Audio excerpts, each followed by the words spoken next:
Bundan önceki dərsdə bu sözlərin ətraflı izahını vermişdim. İndi tərkibində bu sözlər olan bir dinləmə mətni görəcəksiniz və bu mətndə İngilis dili öyrənənlərin mahnılara qulaq asaraq söz ehtiyatını artırmasının nə dərəcədə təsirli olduğunu araşdıran bir elmi tədqiqatdan bəhs edilir. Mətndə göstərilir ki, dərslərdə mahnılardan istifadə edən tələbələrin söz ehtiyatı daha yaxşı olur.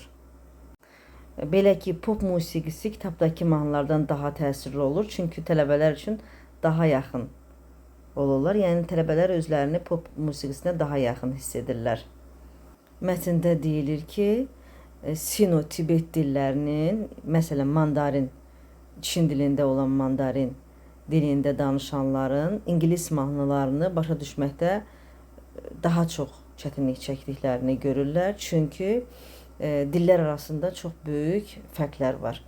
Ümumiyyətlə, mətnin əsas ideyası odur ki, mahnılar İngilis dili öyrənmək üçün sadəcə əyləncə deyil, eyni zamanda effektiv tədris metodu ola bilər.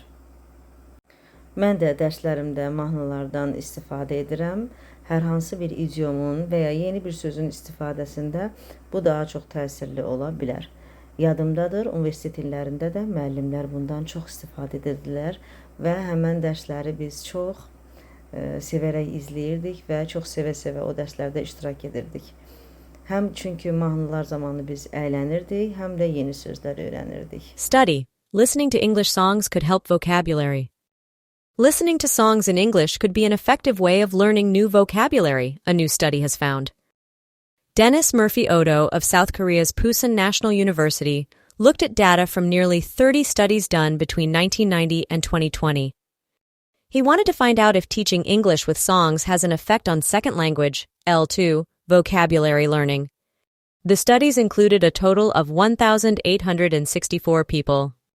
Murphy-Odo's results, published in Language, Culture, and Curriculum, showed that students whose English learning included songs had better L2 vocabulary than other learners. Pop music seemed to be more effective for learning L2 vocabulary than songs from textbooks. Murphy-Odo said the reason could be that pop music is more relatable to students, and the quality of the music is better. He found that songs were most effective when not used for too long or too short during lessons, and that they were best for adult learners. The results also showed that speakers of Sino-Tibetan languages, such as Mandarin Chinese, found it most difficult to understand English songs.